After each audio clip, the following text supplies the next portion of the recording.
Porteira aberta, seja bem-vindo, bem-vinda ao podcast do Patrone, espaço para falar do agro com quem entende. A colheita do milho segunda safra está na reta final em Mato Grosso e este ano alguns temas colocaram os agricultores em alerta. Um deles não é novidade, mas sempre incomoda e gera prejuízos: a falta de espaço para guardar a produção que sai do campo. O outro, mais recente, é o aumento da incidência da cigarrinha do milho nas lavouras. O inseto é vetor de patógenos que comprometem o desempenho das plantações. Os dois assuntos são bastante conhecidos pelo nosso convidado de hoje, que é diretor de pesquisas da Fundação Rio Verde. No bate-papo, ele fala sobre os riscos e impactos do armazenamento de milho a céu aberto e também reforça a importância da eliminação do chamado milho tiguera, como medida fundamental para tentar conter a multiplicação da cigarrinha durante a entre-safra da cultura.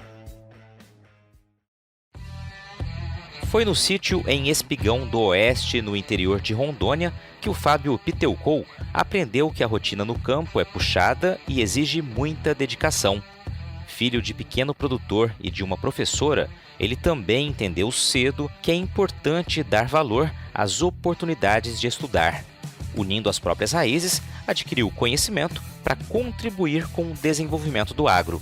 É engenheiro agrônomo com mestrado e doutorado e há mais de uma década trabalha com pesquisa agrícola no Médio Norte de Mato Grosso, região responsável por quase 30% de toda a soja e mais de 40% de todo o milho produzidos no estado. Fábio Piteucou, cara, que legal tá conversando com você aqui, te recebendo no podcast do Patrone. Você está em Lucas do Rio Verde, né? Aí direto da Fundação Rio Verde, arrumou um tempinho para esse bate-papo. Vai ser um prazer conversar contigo e aproveitar o teu conhecimento, né, em assuntos importantes e factuais que a gente está enfrentando agora mais uma vez aqui no estado, mas a gente já fala sobre isso mais adiante. Seja bem-vindo, cara, ao podcast do Patrone, tudo bem? Tudo bem, obrigado, Patrone. É uma honra poder participar no teu podcast, que a gente acompanha aí diversas entrevistas, um formato bem legal. Parabéns aí pelo podcast. Legal, cara. E eu vou aproveitar isso que você disse aí, né? O formato legal. É legal porque a gente consegue, de fato, avançar em conversas que a gente muitas vezes na televisão ou mesmo para cobertura online a gente não consegue ter essa profundidade, né, de saber de fato as origens, as histórias de quem a gente está conversando, né? Afinal de contas, todo mundo tem um passado, todo mundo tem uma história, né? E se estão hoje onde estão essas pessoas, né, realmente elas construíram com o tempo, né? E por isso que eu acho que é muito bacana esse formato mesmo. Isso, eu gosto bastante e sempre acompanho, então é legal conhecer as pessoas por trás da sua profissão, né? Porque muitas vezes no dia a dia, no contato profissional, a gente acaba não tendo conhecimento da pessoa, né? E tudo é feito por pessoas, né? No final das contas. Exatamente, você falou no contato profissional, até mesmo quando a gente está no dia a dia mesmo, né, colegas de trabalho que a gente vê constantemente, a gente às vezes não se permite, né, conversar, entender um pouco. Então, estou aproveitando essa onda aí para conhecer muitas histórias e tentar ajudar a fazer com que essas histórias aí sejam também conhecidas por outras pessoas. Então, vamos aproveitar e começar a falar um pouquinho da tua história, cara. Você é de Rondônia, fala um pouquinho da tua origem aí. Bom, eu sou natural de Rondônia, né? Nasci em Espigão do Oeste, uma megalópole da cidade, né? Em 84, então era distrito ainda na época que eu nasci lá, né? Uma cidade bem no interior, que hoje tem uma solidez muito grande dentro da pecuária, né? Mas no passado tudo foi complicado, né, na região, assim como outras regiões do país. Então, meus pais chegaram lá em 74, né? Atravessaram todo o Mato Grosso aqui em cima de um caminhão, a gente chama de pau de arara, né? Vinham várias famílias em cima desse caminhão e eles foram parar lá em Rondônia. Eles saíram de Minas e Espírito Santo. Minha mãe é capixaba e meu pai é mineiro. Só que é bem da região da fronteira ali entre os dois estados, né? E lá eles plantavam café, eram empregados, né? Meus avós e meus pais. E lá na época da expansão do território, digamos, para ocupar o território, eles teve a oportunidade de ir para Rondônia e lá eles ganharam um pedaço de terra do INCRA, né, de toda a colonização, e foram para Rondônia para plantar café, né, com esse objetivo. E foram bem sucedidos nisso, né, apesar de todas as dificuldades, né. Então, hoje o meu pai é agricultor, desde sempre. Minha mãe é professora, hoje ela já está aposentada, ela sempre trabalhou no tal, então ela alfabetizou muitas pessoas aí pelo estado lá em Rondônia, né? Então, bem legal. Quando seus pais mudaram então lá para Rondônia, eles começaram mesmo com atividade de com a cafeicultura, né? E hoje continua, se for meu pai é agricultor, ele continua com cafeicultura? É a atividade principal da propriedade deles? Não, hoje ele já não trabalha com cafeicultura, né? Ele optou por, em função de demanda de mão de obra e trabalho, hoje ele trabalha com pecuária de corte. Pequena, pequena propriedade, mas assim, a opção por questões de mão de obra, né, e tudo, ele optou por trabalhar dentro da pecuária de corte, trabalha com cria, né? Então ele toca até hoje a propriedade sozinho, não tem funcionários, né? Esporadicamente tem, mas é um desafio diário também de todo pecuarista, né? Então é lidar com todas as oscilações do mercado, mesmo sendo pequeno produtor, né? É importante estar informado também. Legal. É a mesma propriedade, Fábio, que eles estão? A mesma que lá da década de 70? Não é a mesma propriedade, mas é a mesma região que é a que eles foram lá em 74. É a mesma região e com o tempo, meu pai, ele costuma dizer que ele, graças ao trabalho, ele ganhou dinheiro com café na época, né? Então ele produziu muito café, ele tinha bastante café. E com isso ele conseguiu, e através de alguns negócios, vender uma propriedade, comprar outra, enfim. Aí ele conseguiu aumentar um pouco a área dele, né? E foi com um café que ele conseguiu isso lá na década de 90, né? Que foi a época que Rondônia produzia muito café, né? E hoje Rondônia voltou a produzir muito café, só que com um nível tecnológico muito maior, né? Então hoje a gente vê propriedades em Rondônia com alto teto produtivo, com bebida não comparada com a qualidade de bebida que é produzido em Minas e São Paulo ali, mas assim, café com boa qualidade, com ótimo valor agregado, né? Então, a cafeicultura de Rondônia se transformou ao longo do tempo, né? E hoje ela tem um nível tecnológico muito grande, bem interessante. Que legal, cara. E você crescendo, acompanhando tudo isso, né? Evidentemente já se aproximou ali, aquela paixão ali pelo campo já começou de berço ali. Você ia constantemente ali ajudar o pai? Como que era a tua infância, tua rotina ali vendo a produção? Bom, quando eu lembro da minha infância, sendo bem sincero, eu não gostava muito não, porque eu tinha que acordar às 4 horas da manhã para tirar leite. Não, sendo sincero mesmo, né? A rotina de um sítio, não é tão simples, né? Então, acordava às 4 da manhã para tirar leite, ajudava meu pai no curral, mesmo tendo 6, 7 anos, até os 12 anos eu ajudei ele a fazer isso, né? Depois tinha que tratar todas as criações do quintal, né? Então tinha galinha, porco, como se diz, porco, papagaio, tudo que você imaginar, né? Peixe, enfim. E depois, no período da tarde, eu ia estudar, ia para a escola. Nessa época, a gente estava morando mais próximo da cidade, porque é importante que minha mãe, por ter essa formação de professora, ela sempre valorizou muito estudar. Então, um certo momento da nossa jornada, digamos assim, nós mudamos para próximo da cidade, né? E lá nós tínhamos um sítio, um pequeno, que permitia a gente ir e voltar para a escola todo dia e mesmo assim ajudar nas rotinas do sítio, né? E meu pai tocar o que ele sabe fazer, né? Que é ser agricultor. Então, a gente tinha que conciliar isso, né? Trabalhava de manhã, estudava à tarde até terminar o ensino fundamental, que na época era a oitava série, né? Depois que a gente terminou eu terminei isso, nós mudamos para a cidade para novamente continuar estudando, né? Que aí teria que estudar à noite e como era pequeno eu não conseguiria fazer a logística de ir voltar para o sítio sozinho, né? Ia depender. E aí não daria, não teria como. Aí mudamos para a cidade onde eu fui fazer ensino médio.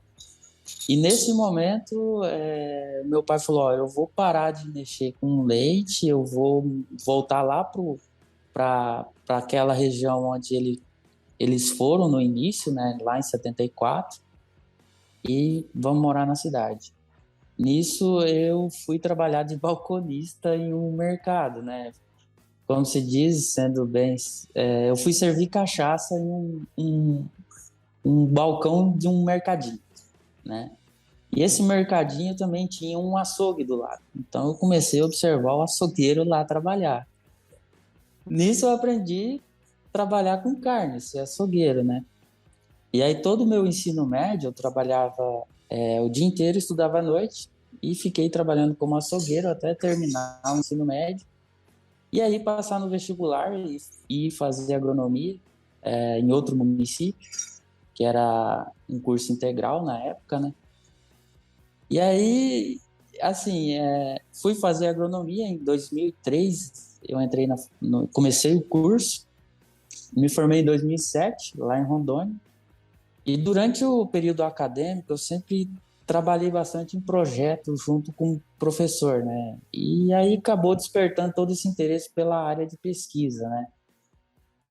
Terminando a graduação, eu já passei entrei no processo seletivo para mestrado, né? E na época eu optei por fazer Cuiabá, na UFMT, onde eu fiz mestrado em agricultura tropical, terminei em 2010, já entrei direto no doutorado. Quando eu tinha terminado os créditos do doutorado, surgiu a oportunidade de vir para Lucas para trabalhar aqui na Fundação Rio Verde, né?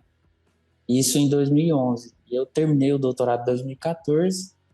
E desde então eu estou trabalhando aqui na Fundação Rio Verde. Aqui eu já desempenhei alguns papéis, né, diferentes, né? Eu comecei como pesquisador da área de fitotecnia e as coisas foram acontecendo aqui e hoje eu ocupo a função de diretor de pesquisas, né? Então eu tenho uma equipe que a gente trabalha junto, onde a gente desenvolve aí todos os projetos nas linhas de pesquisa que a gente atua, né? Então fitopatologia, entomologia, nematologia, fitotecnia, enfim, uma gama grande de linhas de trabalho que a gente desenvolve aqui na Fundação. Legal. Antes de falar um pouco mais sobre esses trabalhos, que acho que é bem bacana, eu queria que você me explicasse só como que você, que no início ali não gostava de acordar cedo para ter que ajudar na lida ali, né? Porque realmente é pesado para uma criança, né? Tem muita coisa mais legal para fazer do que realmente estar ali na lida, isso é fato, né? E aí, com toda a experiência que você teve na área urbana ali, no mercado, enfim, com açougue também, o que que te levou a buscar pela agronomia? Bom, por mais que eu fale que eu não gostava daquele período em função do trabalho, na verdade eu adorava, né? É, Você e fez a comparação da cidade e falou, lá era melhor, hein? com o tempo a gente vai, digamos, amadurecendo algumas ideias, alguns conceitos, né? E hoje eu posso falar tranquilamente que por mais que eu trabalhei bastante na minha infância lá ajudando meu pai, eu tive uma infância muito feliz, né? Eu trabalhava, eu tomava banho de rio, eu jogava bola, eu tinha meus amigos. Então, assim, eu convivi muito dentro do agro nesse período. E ter essa pegada, esse por exemplo, o meu pai como exemplo, como agricultor, e ver também o que era a profissão de agronomia antes de fazer o vestibular, que durante o meu ensino médio teve um evento onde foram alguns profissionais falar de algumas profissões, né? E na época, sendo bem sincero, eu estava totalmente perdido, né? Não sabia qual profissão eu iria seguir de fato. E ali foi um divisor de águas. Então juntou tudo, digamos assim, e acabei optando, felizmente, por agronomia. E depois optar pela carreira acadêmica, digamos, de fazer mestrado, doutorado. Hoje eu não sou docente, né, mas assim, optei por essa formação.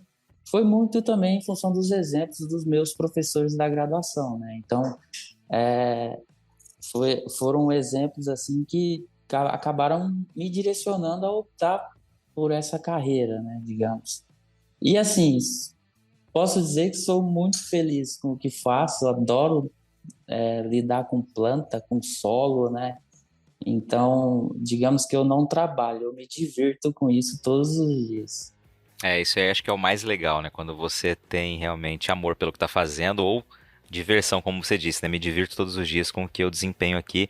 E é uma carreira linear, ascendente, muito legal, cara. Ouvir você contando assim, passo a passo e foi acontecendo, parece que naturalmente, né? Claro que a gente vai olhando para trás, parece que foi tudo muito, muito, né? Tem todos os obstáculos, mas foi muito bacana a tua história e você já tá aí mais de uma década, né? Na fundação, né? Desde 2011, como você mencionou.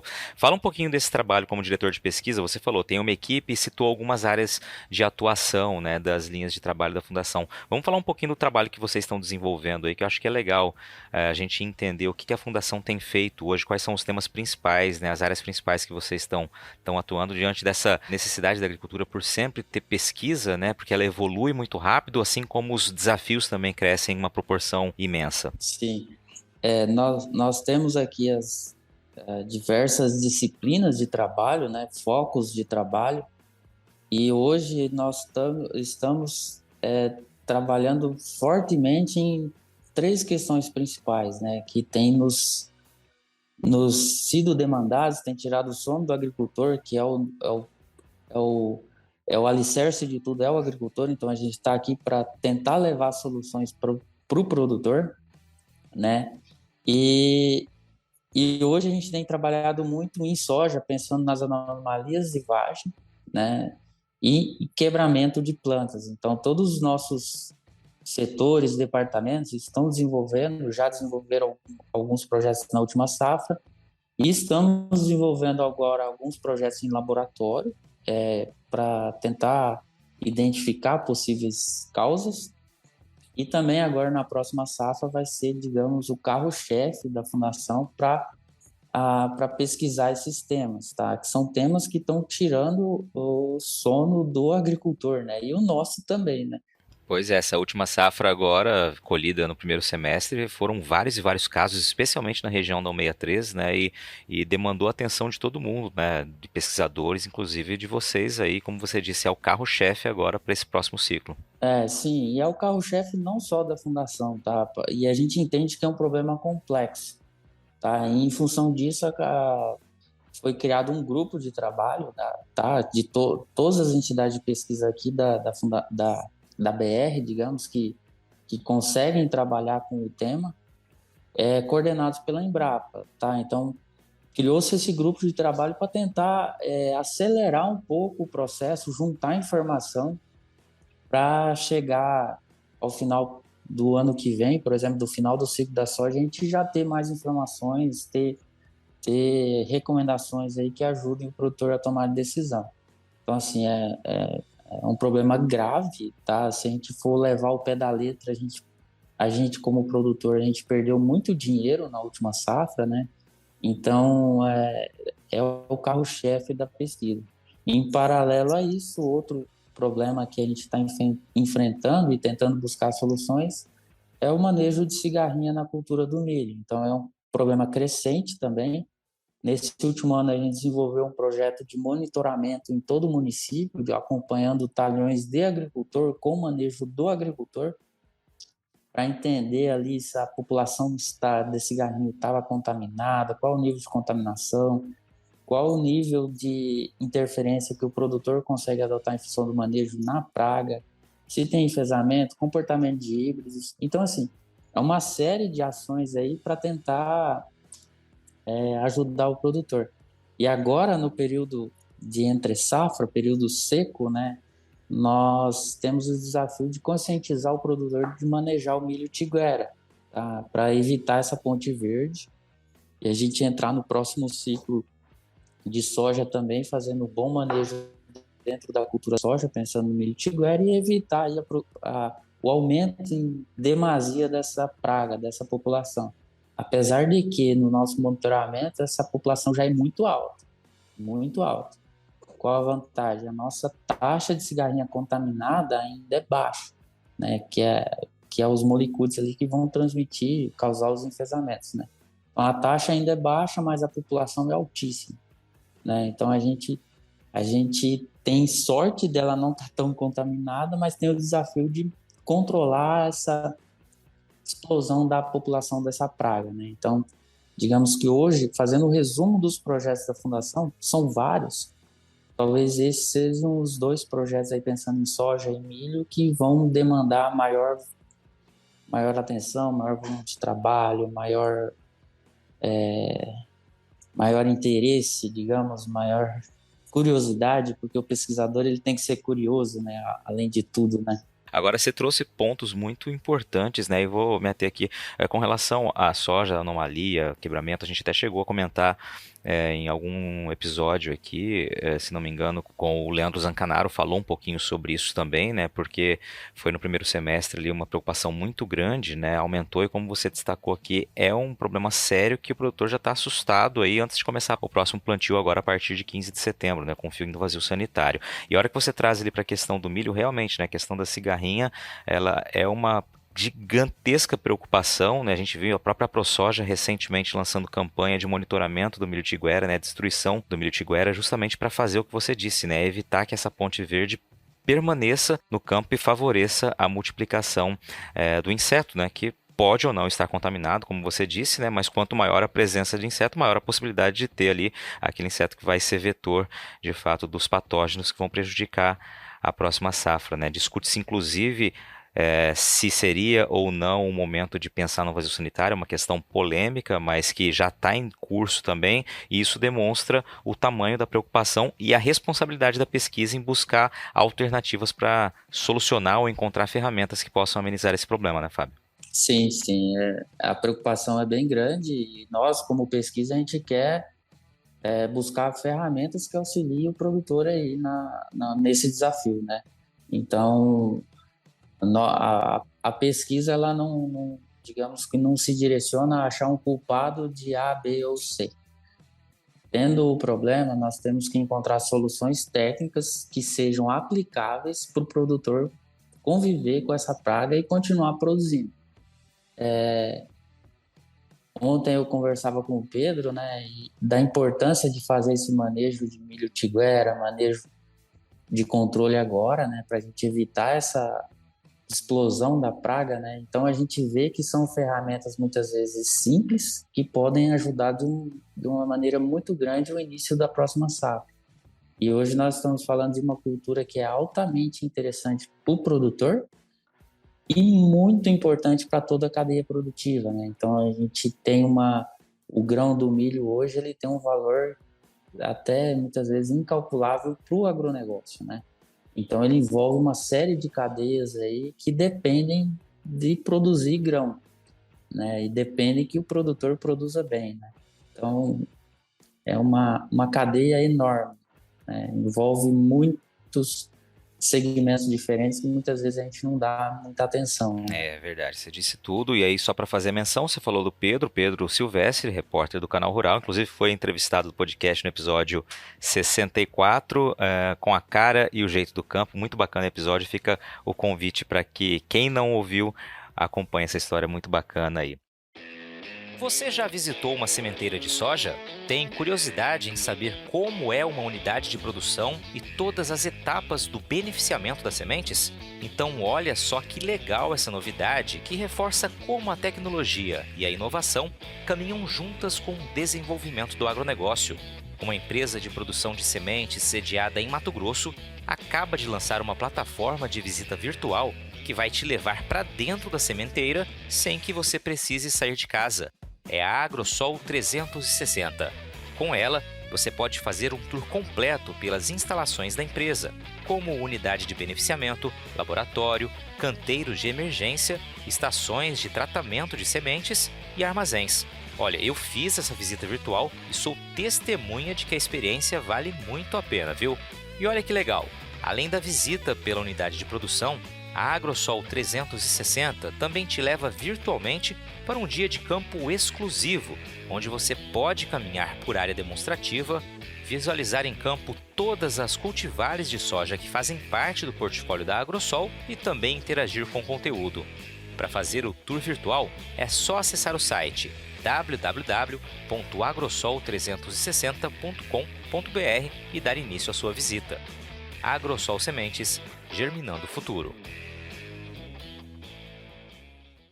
Fábio, um outro ponto com relação ao milho, isso também vocês têm levantado algumas orientações, né, divulgado algumas orientações, algumas informações para um problema complicado aqui em Mato Grosso que não se resolve da noite para o dia, né? Que é de fato a falta de espaço para armazenar a produção. E aí a gente não está falando de super safra, é muito importante que fique isso muito claro, né? Não é a questão de você estar com excelentes desempenhos no campo que acabam proporcionando uma produção acima da capacidade. Não é esse o fato. O fato é que a tecnologia foi avançando, a produtividade também, as áreas destinadas à segunda safra também foram sendo elevadas, né, incorporando aí áreas que eram de pecuária, de pasto degradado, começaram a ser transformadas em áreas de agricultura e, consequentemente, em parte delas há a viabilidade do cultivo de segunda safra.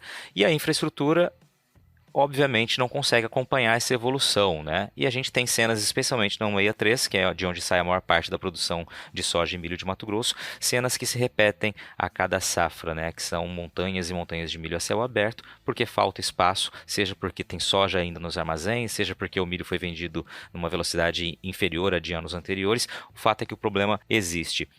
E aí é preciso também encontrar alternativas para o produtor. Eu queria que você começasse a falar um pouquinho sobre esse tema. O importante, patrônio, você bem frisou, a gente não está falando de super safra de milho, tá? É bom deixar isso muito claro para os ouvintes. Aqui na BR nós temos armazéns hoje que ainda estão com uma grande quantidade de soja, que ocupam lá uma boa parte dos armazéns. Isso é um fator que acaba limitando a estocagem de milho também, né? E esse grão ele ainda está aqui por opção do produtor, muitas vezes que não quis vender ainda esse grão.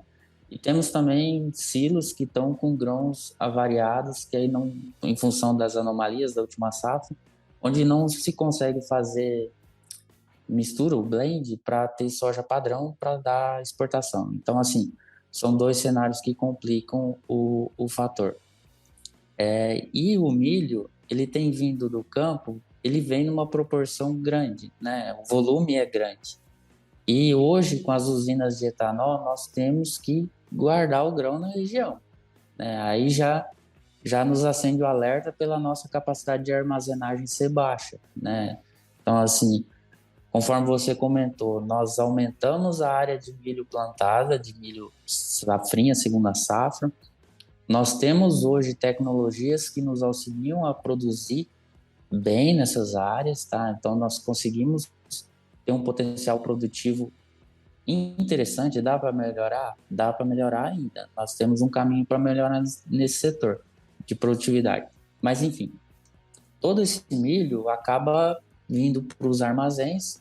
Alguns produtores optam por silo bolsa, armazenar no pátio da fazenda, né? Que é uma opção, uma estratégia interessante para o curto espaço de tempo, né? A gente vê que tem tecnologias, tem silos aí que aguentam até 1 ano ali no campo, então é uma alternativa interessante, né? Mas não é todo produtor que adota, né? Então acaba que todo esse volume de grãos vai para os armazéns. E em função de todo esse cenário, não existe outra alternativa a não ser estocar por um curto espaço de tempo a céu aberto, né? E aí a gente entra em todas as variáveis possíveis que possa acontecer. Pensando no pior cenário, e se chover em cima de todo esse milho a céu aberto? É uma opção que a gente tem que pensar, porque historicamente a gente tem alguns anos que tem ali algumas chuvas esparsas no mês de agosto e isso preocupa, né? É claro que se chover, os armazéns vão ter que fazer a opção de trabalhar todo esse material, circular, secar se for necessário de novo. Mas tudo isso, todos esses processos podem impactar na perda de qualidade do grão, né? A gente está falando de grãos aí que vão virar ração, vão ir para as fábricas de etanol de milho, vão ser exportados. Então, assim, necessitaríamos de ter um maior cuidado desse grão, mas a nossa deficiência de armazenagem, por hora, não permite. E observando a taxa de crescimento de armazenagem com a nossa taxa de crescimento de área e produtividade ao longo do tempo, parece que a deficiência só vai aumentar ao invés de reduzir, né? Então, a gente tem orientado aí aqueles produtores que têm a opção, têm condição de ter o silo bolsa dentro da fazenda, de fazer o uso dessa ferramenta.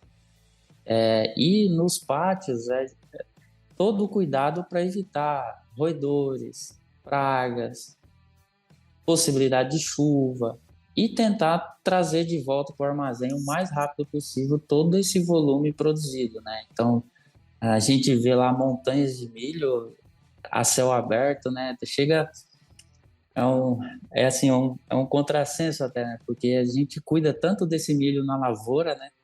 Para na hora que entregar ele fica lá a céu aberto, né? Então, como produtor, como pesquisador, digamos que chega dói ver isso no a céu aberto, né? Para nós jornalistas que passamos e vimos isso, eu moro aqui em Mato Grosso desde 2010 e não foi nenhuma nem duas vezes, né, que a gente acompanhou cenas assim. Realmente é uma sensação muito ruim, né?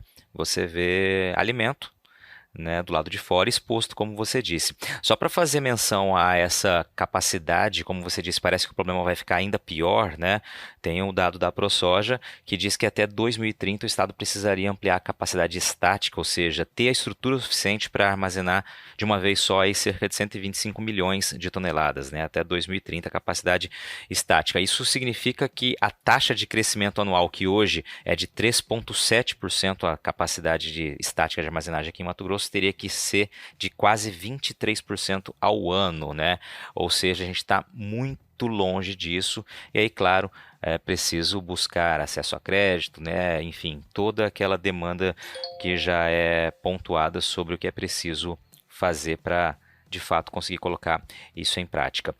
Mas vamos lá, a gente inclusive falou sobre esse tema com o Tiago da AproSoja, daqui a pouquinho eu trago aqui o número do episódio que foi o que ele participou, falando sobre, né, como é possível a pequenos, médios, grandes produtores, enfim, buscar financiamento, né, e viabilizar esse investimento, né? Não precisa ter uma grande propriedade para que torne possível ter um armazém dentro da fazenda. Claro, é preciso incentivo, linhas de créditos, mas a conta pode fechar, né, como a ProSoja bem coloca ali com cálculos e tudo mais. Agora, numa situação como essa, Fábio, a gente vai deixar milho a céu aberto, seja na propriedade que tem um armazém, seja numa estrutura. Você disse, é preciso tentar mitigar os riscos, né, de que esse milho fique exposto. Vamos tentar pontuar algumas estratégias que podem ser adotadas, que possam ser adotadas em situações assim. Se tem-se a necessidade de fazer o uso dessa alternativa temporária, que é jogar o milho para fora, nós temos que delimitar bem a área, né? Para evitar que esse milho, enfim, avance áreas que não seria necessário, né? Então, delimitar muito bem essa área, tentar delimitar acesso de animais, né? Seja pequenos animais, enfim, a gente sabe que muitos armazéns eles não têm acesso para que animais consigam acessar, mas enfim, cuidar desse ponto, monitorar toda a questão de roedores, principalmente, tá? Então, teria que se fazer todo um cuidado para os roedores aí, ratos, principalmente, não terem acesso a esse milho, né? Monitorar essa montanha de milho aí com as questões de temperatura, de aeração, tentar ver como é que está isso lá no centro do milho para se evitar perder qualidade do grão. Se tiver a possibilidade de, em eventual caso de chuva, conseguir cobrir todo esse milho, seria uma ferramenta importante que talvez reduziria o custo para o armazém lá na frente, se caso ocorra uma chuva, né? E o principal é tentar tirar logo esse milho do, do, do céu aberto e trazer de volta para o armazém, que seria a maior segurança possível, né? Mas, enfim, nós já comentamos de toda a deficiência, de toda a necessidade que a gente tem de fazer essa estratégia nesse momento, E não se tem outra estratégia, tem que se usar essa ferramenta. É uma ferramenta que não é, digamos, tecnicamente a mais correta, mas é o que a gente consegue fazer com todo esse volume que a gente tem aí de milho, né? Então, o ideal é a gente tentar trazer de volta para o barracão, para o silo, todo esse milho que está no campo, no menor espaço de tempo possível, né? Realmente há uma necessidade de um manejo dentro das propriedades ou dos armazéns para conseguir evitar que esse milho fique exposto, seguindo aí as recomendações que você mencionou. Só para fazer o registro aqui, como eu havia prometido, o episódio 808 foi com o Thiago Rocha, da ProSoja, Armazém para Todos, sim senhor, foi o título desse episódio, em que ele fala justamente sobre essa busca, né, por ampliar a capacidade estática no estado, né, no país como um todo, mas focando aqui principalmente em Mato Grosso, para que situações como essa que a gente vivencia agora não voltem a acontecer, e não apenas por isso, né? Costuma-se dizer que quando você tem armazém dentro da propriedade, você de fato é dono daquilo que você produziu, pode escolher o melhor momento para você comercializar, né? Então tem uma infinidade de vantagens e por isso esse tema é tão importante. Você está ouvindo o podcast do Patrone, agroinformação com quem entende. Muito bem, Fábio. Aí o pessoal que está ouvindo que eventualmente não é do campo, né, pode ter ficado curioso, tá? Mas por que que o milho está lá a céu aberto, se chover pode gerar um problema? Eu queria que você explicasse, né, brevemente do porquê que isso é tão ruim ou pode ser tão ruim. Bom, a depender do volume de chuva que possa ocorrer, esse grão ele está ali armazenado, ele está seco, né? As condições de colheita do Mato Grosso permitem isso, você colhe o grão bem seco, né? Então ele está na umidade ideal de armazenagem, digamos assim. E esse excesso de chuva nesse momento pode fazer com que esse grão umedeça e pode produzir calor no interior desse milho, dessa massa de milho. E esse calor pode fermentar o grão. Então você perde em qualidade do grão. Então, caso ocorra, o armazém vai ter que trabalhar o produtor, o armazém vai ter que trabalhar de uma forma rápida para recircular esse milho dentro da sua estrutura de armazenagem para tirar essa umidade do grão, para não se perder a qualidade do grão. Então, de maneira bem simples, talvez esse seja o caminho para ser feito se caso ocorra. Caso não ocorra, vai ser tranquilo pegar esse milho dali e levar de volta para o armazém de uma maneira simples, rápida, que o armazém tem estrutura para fazer isso, né? Mas a preocupação é grande, principalmente em função de perder qualidade do grão.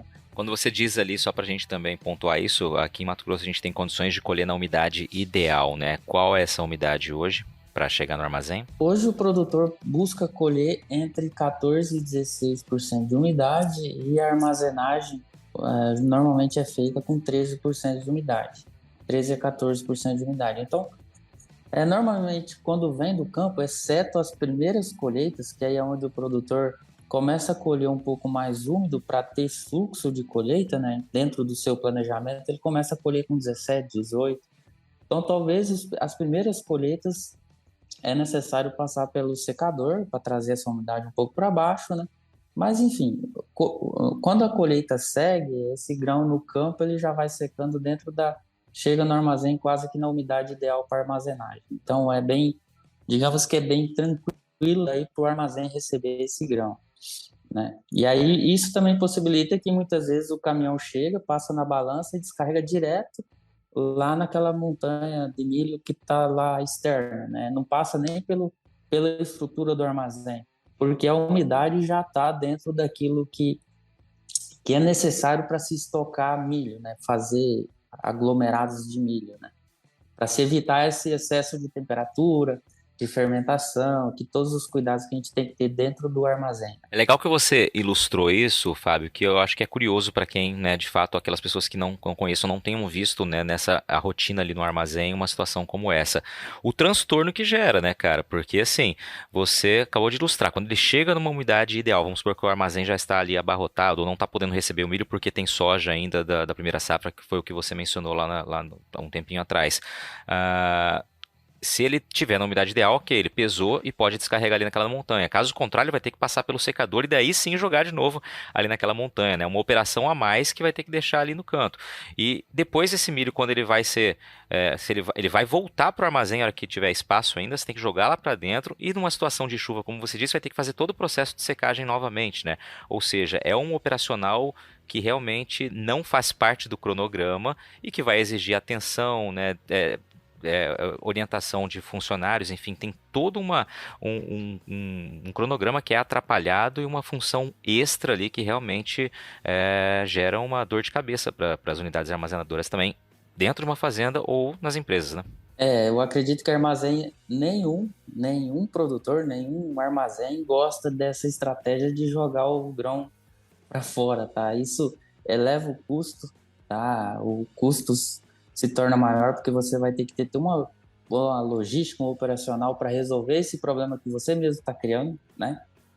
Imagina que você tem toda uma estrutura pronta e você usa essa alternativa que é um escape e joga para fora. Você vai ter que resolver esse problema depois. Isso gera custo, gera mão de obra, o risco aumenta, né? Então, uma série de fatores. Então, em resumo, acho que nenhum armazém gosta dessa estratégia, mas é o que tem, digamos, é o que a gente consegue utilizar nesse momento e, assim, é até uma ferramenta que nos auxilia bastante, tá? Mas onera, aumenta o risco, enfim, eu acho que nenhuma estrutura de armazenagem adotaria isso como praxe se não fosse a necessidade do momento. Vamos só para a gente caminhar para o fim aqui, Fábio, voltar num tema que a gente mencionou ali, que acho que é muito importante aproveitar a tua participação aqui, o conhecimento, para reforçar esse alerta. A gente está aqui no fim da colheita do milho já em Mato Grosso, né? E muitas áreas aí o campo tem, como você destacou, né, uma preocupação muito grande agora com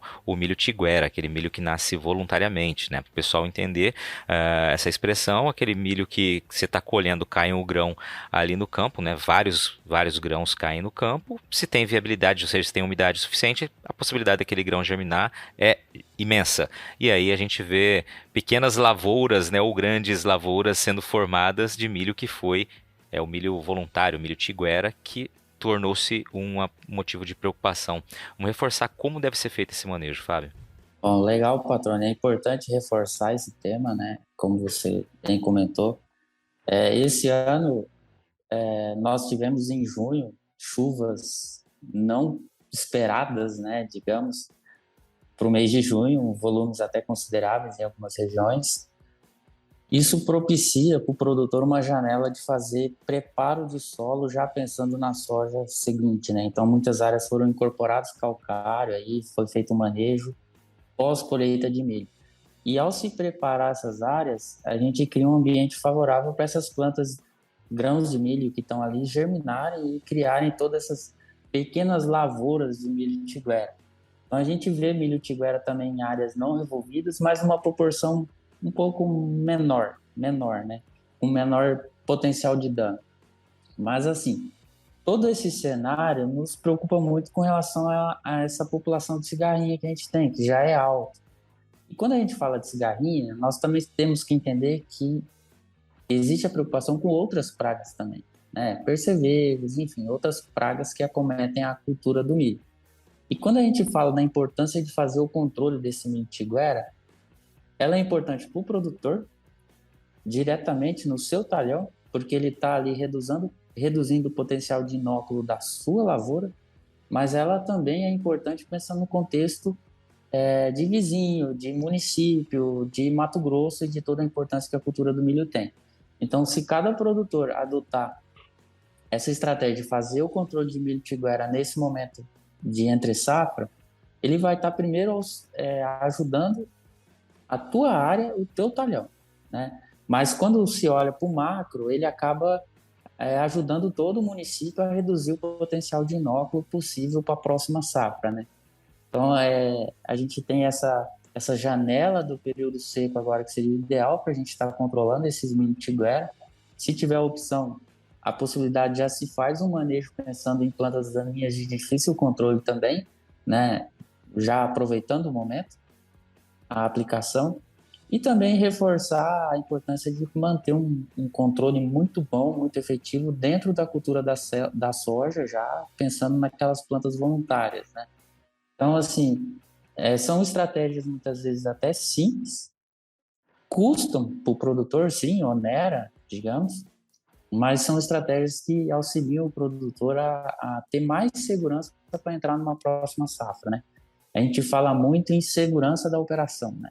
E essas estratégias auxiliam o produtor a ter segurança da operação dele para o próximo ciclo, né? Que agora, já 15 de setembro, a gente já entra com soja novamente, janeiro, fevereiro com milho, algodão, então, enfim, são estratégias que auxiliam o produtor a mitigar riscos para ele e para todo o município onde ele está inserido, né? Maravilha, Fábio. Alerta reforçado aqui, importantíssimo tocar nesse tema, né? Fica a orientação que de fato é um manejo necessário que se faz, né, para que a próxima segunda safra, né, realmente não receba uma pressão tão grande, né, que isso evidentemente aumenta custo, né, não só o operacional ali da lavoura, mas, né, gera prejuízos quando essa cigarrinha está ali com molicutes ou, né, com os patógenos ali que vão provocar enraizamento e vão acabar derrubando a produtividade da lavoura. Fábio, te agradeço, cara, muito legal esse bate-papo, muito bacana saber um pouco da tua história, né, do caminho que você percorreu e, claro, mais legal ainda essas informações que você trouxe pra gente aqui, muito legal mesmo, te agradeço por esse tempo, por estar dividindo essas histórias conosco aqui no podcast do Patrone. Legal, patrônio, muito legal contar um pouco da minha história, e a minha história ela é bem mais completa ainda porque hoje eu tenho 2 filhos, uma esposa maravilhosa que permite que eu dedique boa parte do meu tempo ao trabalho, né? Então, é bem legal poder dividir um pouco dessa história, um pouquinho daquilo que a gente faz aqui no trabalho também. E digamos que teria muitas histórias para contar, né? Mas é bem legal poder dividir, aproveitar esse momento, bater um papo com você, foi bem bacana. Espero que todos gostem e vamos lá, vamos para a próxima safra já, né? Como dizem. Maravilha, parabéns para você e para todo mundo aí da Fundação Rio Verde que fazem, né, um trabalho de excelência gerando conhecimento, né, para que a nossa produção possa continuar avançando. Parabéns aí, deixa um abraço para todo mundo. Valeu, obrigado. E aí, gostou do bate-papo? Então dá aquela força e compartilha essa entrevista com os seus contatos. E olha, aproveita para mandar aquele feedback dizendo o que você está achando do podcast do Patrone. Pode criticar, elogiar, sugerir temas e pessoas para dividir boas histórias aqui nos próximos episódios. É só enviar uma mensagem lá no Instagram para @luispatrone que a gente troca uma ideia, viu? Então, gente, sucesso da porteira para dentro, força e fé da porteira para fora e vamos que vamos. Você ouviu o podcast do Patrone, agroinformação com quem entende.